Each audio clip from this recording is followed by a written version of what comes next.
আসসালামু আলাইকুম ওয়া রাহমাতুল্লাহি ওয়া বারাকাতুহু। এই বন্ধুরা, আপনারা সবাই কেমন আছেন? আশা করি আপনারা সবাই ভালো আছেন।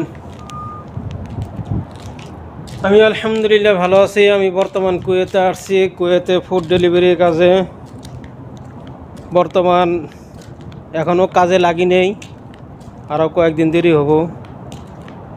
মেডিকেল করলাম, তার বাদে আজকে ফিঙ্গার হইল। তারপরে ইনশাল্লাহ আরও কাজ বাকি আছে, যেরকম নাকি আকামা, ড্রাইভিং লাইসেন্স। তো ইনশাল্লাহ আমি 22 তারিখে আইছি, সেপ্টেম্বরের 22 তারিখে কুয়েতে আসছি। এই যে দেখতে পাচ্ছেন ইনশাল্লাহ কুয়েত সিটি।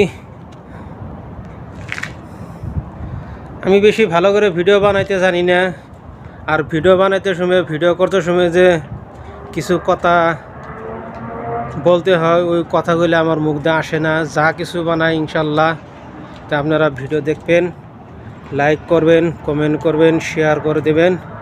এটা বর্তমানে যে গাড়ির পার্কিং, ওই যে ওইদিকে আছে একটা থানা, ওই থানাতে আসছিলাম পুলিশ স্টেশনে ফিঙ্গারিং করতে।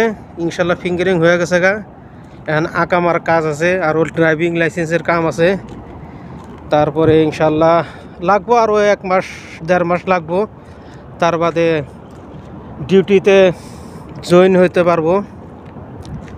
যাই হোক, ইনশাল্লাহ আপনারা সবাই দোয়া করবেন আমার জন্যে। বিবি, বাল বাচ্চা, ছেলেবেলে, মা বাপ রেখে এই বিদেশে আসছি। আল্লাহ যাতে আমার ভালো করে রাখে, কোনো আপদ বিপদ বালা মুসিবত যাতে না দেয়। তো সবার কাছে দোয়া রইল। খুদা হাফিজ, আসসালামু আলাইকুম।